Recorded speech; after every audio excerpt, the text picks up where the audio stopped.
Pessoal, agora nós vamos falar um pouquinho sobre perfis metálicos, tá? Eu selecionei alguns perfis metálicos aqui para vocês. Esse aqui é um perfil de seção transversal retangular, sempre medindo em média de 6 metros de comprimento. Só que para transportar 6 metros é meio complicado, então o pessoal corta em 4, 3 metros, de acordo com o que você precisa. Esse aqui é o perfil liso, como vocês estão vendo aqui, podendo ser um pouquinho mais fino, são o mesmo tipo de material. Os dois são aço 1020, esse aqui é o material diferente. Também, esse aqui é o alumínio. O alumínio com uma densidade muito menor, o alumínio com uma densidade 2,7 e o aço com densidade 7,6. Então vocês têm aqui um perfil.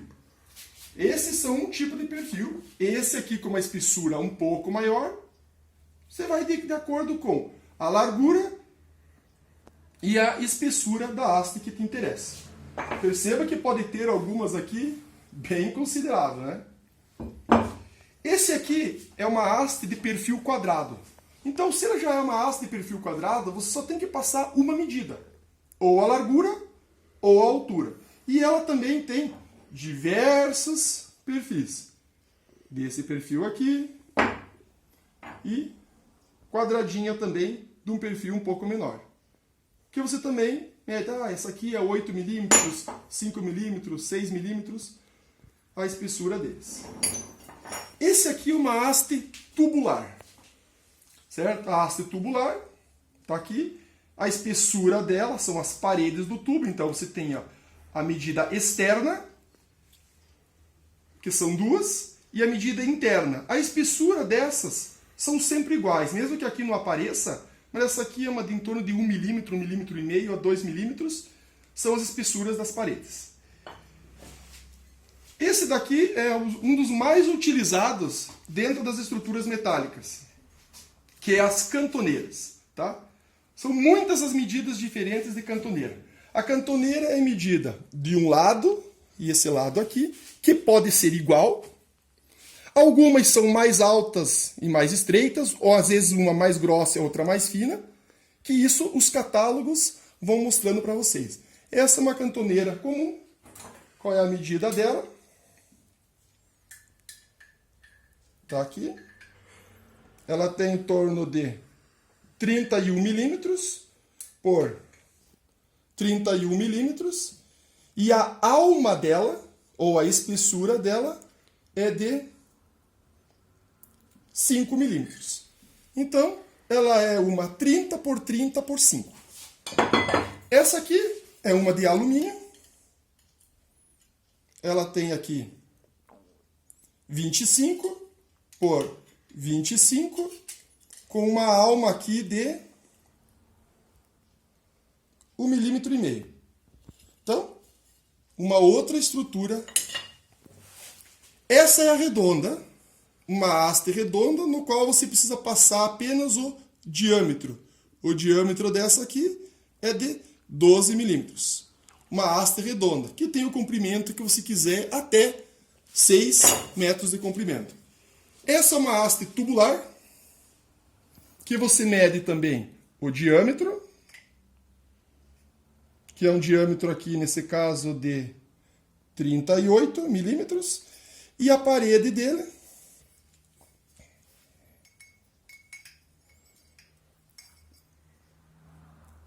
de 2 milímetros e pouquinho.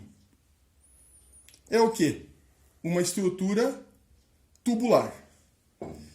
Mas para você unir estruturas tubulares e fazer, por exemplo, uma treliça, é meio complicado. Então, algumas vezes, você faz chamado a alguns achatamentos. Você coloca essas hastes numa morsa ou numa prensa e você achata as pontas dela.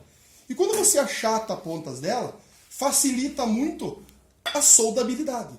Facilita mais para você soldar e para você unir. Você pode unir por meio de parafuso, pode unir por meio de solda, pode unir por meio de 2 parafusos, pode unir por meio de rebite. Claro que você não vai usar um rebite, que é uma estrutura muito mais frágil, para soldar uma estrutura forte assim. Então, nesse caso, ou você usa parafuso, ou você usa solda. Ok? Mas isso aqui é uma forma de união de peças tubulares, quando você quer resolver fazer uma treliça ou uma estrutura mais complexa. Isso aqui é uma viga. Foi cortada, mas essa aqui é o perfil de uma viga. Essa aqui era uma viga I. Percebam que a viga I, ela não é um retângulo aqui embaixo, ela tem uma pequena inclinação. Essa inclinação e uma pequena curva nessas extremidades para que não ocorra o quê? Acúmulo de tensões. Então, se você fosse aqui uma quina para unir essa parte com essa parte aqui, provavelmente aqui houveria uma ruptura. Porque aqui haveria uma concentração de tensão.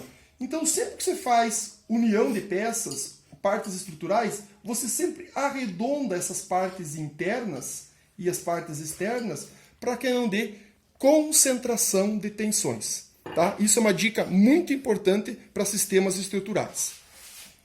Isso aqui é uma de ferro fundido aqui, uma barra de ferro fundida. Perceba como que ela não é tão lisa como as outras, porque ela tem muito mais carbono na sua estrutura. Até a coloração dela é um pouquinho diferente.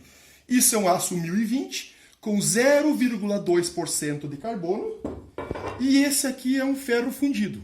O ferro fundido ele é mais resistente, mas também mais frágil. Significa o quê? Mais quebradiço. Mas a resistência dele é absurda. Então, ele tem o quê? Acima de 2% de carbono na sua composição. Então, ele é ferro-carbono acima de 2%. Beleza, pessoal? Obrigado por enquanto. Bem, pessoal, agora nós vamos falar um pouquinho sobre união.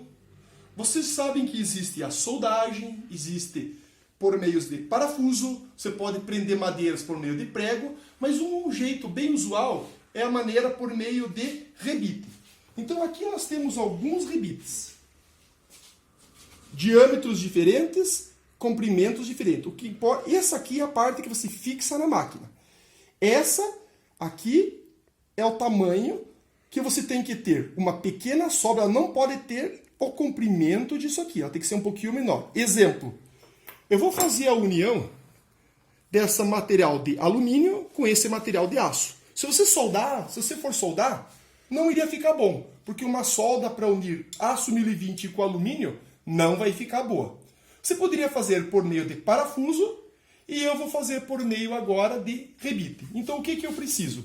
Eu preciso das duas peças para unir, eu preciso do rebite de união e preciso da rebitadeira. Então o que eu vou fazer aqui? Eu vou pegar o rebite, coloco na máquina, vou puxar só um pouquinho para ficar na medida certa aqui, o rebite na máquina, largo. O diâmetro tem que ser do buraco um pouquinho superior, meio milímetro maior do que o rebite. Coloco outro. Olha que vocês perceberam aqui. Ó. Tá vendo que sobrou um pouquinho de material aqui em cima? Tem que ser assim. Não pode sobrar muito e também não pode sobrar pouco. Então, girando aqui um pouquinho, eu vou colocar na morsa.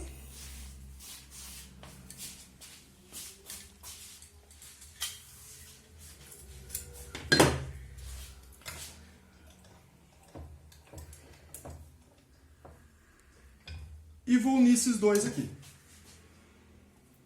Coloco a rebitadeira. Olha o que vai acontecer. Esse lado aqui vai puxar e vai se prendo nessa posição aqui, ó. Eu começo a puxar, ele começa a fazer um carocinho ali, ó. Ó. Quando ele vê que o aperto deu, ele vai puxar e cortar ao mesmo tempo. Olha agora o barulhinho que vai dar. Quebrei a hastezinha que estava aqui. Ficou um lado a parte bonita, que é a parte externa, a outra parte onde que foi feito um estrangulamento. E ela criou um meio articulado. Isso é o rebite. Ele não é uma estrutura extremamente forte, mas ele resiste. Por que não é extremamente forte? Se eu fizer uma torção aqui, eu quebro essa cabeça desse rebite aqui, que eu vou tentar quebrar agora. Vou largar aqui. Vou prender a parte de alumínio. E, ó, a resistência dele não é muito grande. Eu vou pegar e quebrei, com bastante facilidade. Se fosse um parafuso, não quebraria tão facilmente assim. E se fosse uma solda, muito menos. A solda aqui eu ia entortar completamente esse material e a solda não ia quebrar aqui. Tá entendido, pessoal? Valeu!